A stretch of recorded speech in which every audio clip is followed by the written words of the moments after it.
नमस्कार दोस्तों, आप सभी का स्वागत है आपके अपने YouTube channel target biology topper में। दोस्तों, आज की इस वीडियो में हम आपको बताने वाले हैं परागकण, जिसे नर युग्मक कहते हैं। दोस्तों, ये जो परागकण होता है ये केवल पुष्पीय पादप में ही पाया जाता है, यानी कि ऐसे पादप जिसमें पुष्प लगते हैं।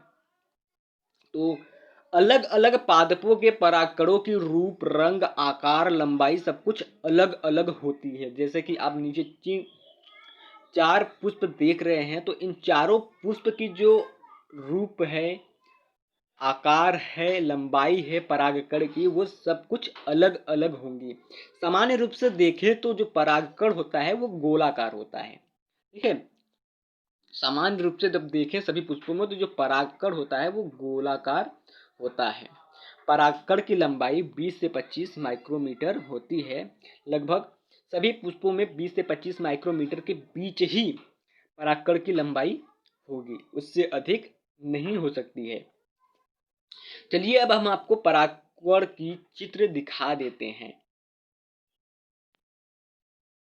जो परागकण होता है वो आपका सामान्य रूप से गोलाकार होता है और वो दो परत की बनी होती है। एक परत है आपका बाह्य चोल, दूसरा परत है आपका अंतःचोल। जो बाह्य चोल होता है वो बहुत ही कठोर होता है, क्योंकि कार्बनिक पदार्थ की बनी होती है। ठीक है, परागकण की जो बाहरी परत होती है वो सर्वाधिक गैस प्रतिरोधी कार्बनिक पदार्थ की बनी होती है, जिसे स्पोरोलेनिन कहते हैं। जो बाह्य परत होती है उसको स्पोरोलेनिन कहते हैं।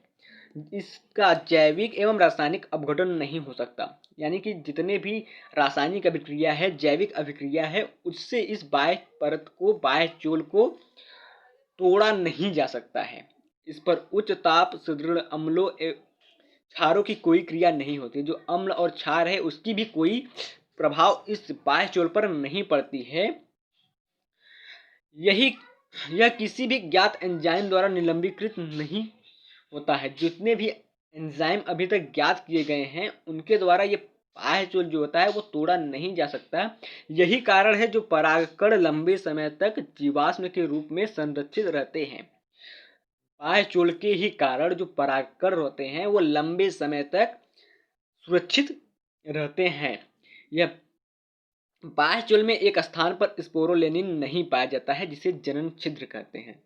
ठीक है, कहीं भी मान लीजिए सभी जगह पर स्पोरोलेनिन की कवरिंग है, स्पोरोलेनिन पाया जाता है, और मान लीजिए यहाँ पर स्पोरोलेनिन नहीं है, तो जहाँ पर स्पोरोलेनिन नहीं होगा वहीं से परागकण जो होगा वो धीरे धीरे बाहर निकलेगा और किसी दूसरे पुष्प पर जाकर के चिपक जाएगा, दूसरे पुष्प के पुंकेसर के साथ जाकर के चिपक जाएगा जहां पर स्पोरोलेनिन नहीं होगा। ठीक है, जहां पर स्पोरोलेनिन नहीं होगा उसे जनन छिद्र कहते हैं। तो अब अंतःचोल की बात करें, जो यह परागकण की भीतरी परत होती है। जो अंतःचोल होती है वो परागकण की भीतरी परत होती है, जैसे कि आप चित्र में देख रहे हैं। एक है आपकी बाहरी परत, ठीक, बाह्य परत है, और दूसरी है आपकी अंतःचोल, भीतरी परत। ठीक है, तो यह सतत एवं छिद्र होता है, इसमें कोई छिद्र नहीं पाया जाता है। यह सेलुलोज एवं पैक्टिन की बनी होती है। जो अंतःचोल होती है वो सेलुलोज और पैक्टिन की बनी होती है। अतः जो अंतःचोल के भीतर प्लाज्मा झिल्ली से परिबद्ध, यानी कि एक सिरा होता है जो कि प्लाज्मा झिल्ली का होता है। कोशिका द्रव्य एवं केंद्रक पाया जाता है। ठीक है, जो अंतःचोल होता है उसमें कोशिका द्रव्य और केंद्रक पाया जाता है। जिस कोशिका द्रव्य जो होता है उसी में आपका परागकण तैरता रहता है।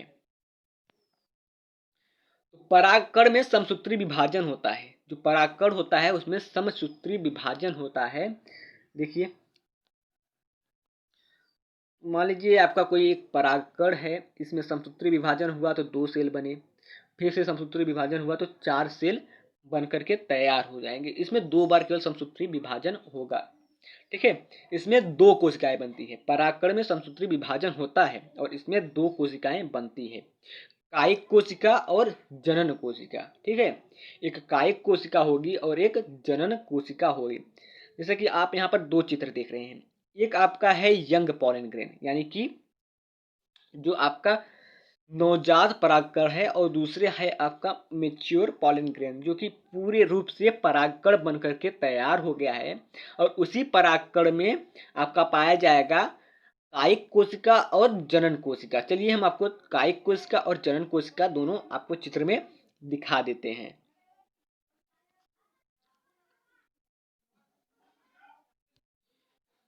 तो सबसे ऊपर की परत, जो सबसे ऊपर की तरफ देखिए, इसमें 2 भाग में बटा हुआ है। आपका जो परागकण है ये आपका 2 भागों में बटा हुआ है।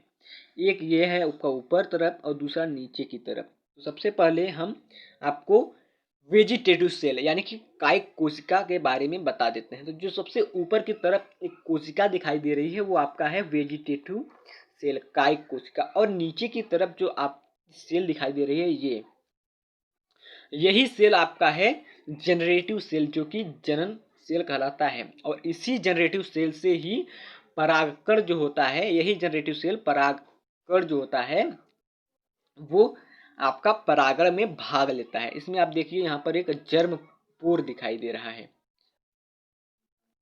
ये जो जर्मपोर दिखाई दे रहा है, इसी से ये वेजिटेटिव सेल यानी कि जनन कोशिका निकलेगी और निकल करके दूसरे पुष्प के पुंकेसर पर जाकर बैठेगी और पराग नलिका की सहायता से वो अंडाशय तक पहुंचेगी, यहाँ पर परागण की क्रिया संपन्न होगी। जैसा कि हमने आपको बताया था कि परागकण में 2 चोल पाए जाते हैं। एक बाह्य चोल पाया जाता है जिसे एक्साइन कहते हैं, और एक अंतः चोल पाया जाता है जिसे इंटाइन कहते हैं।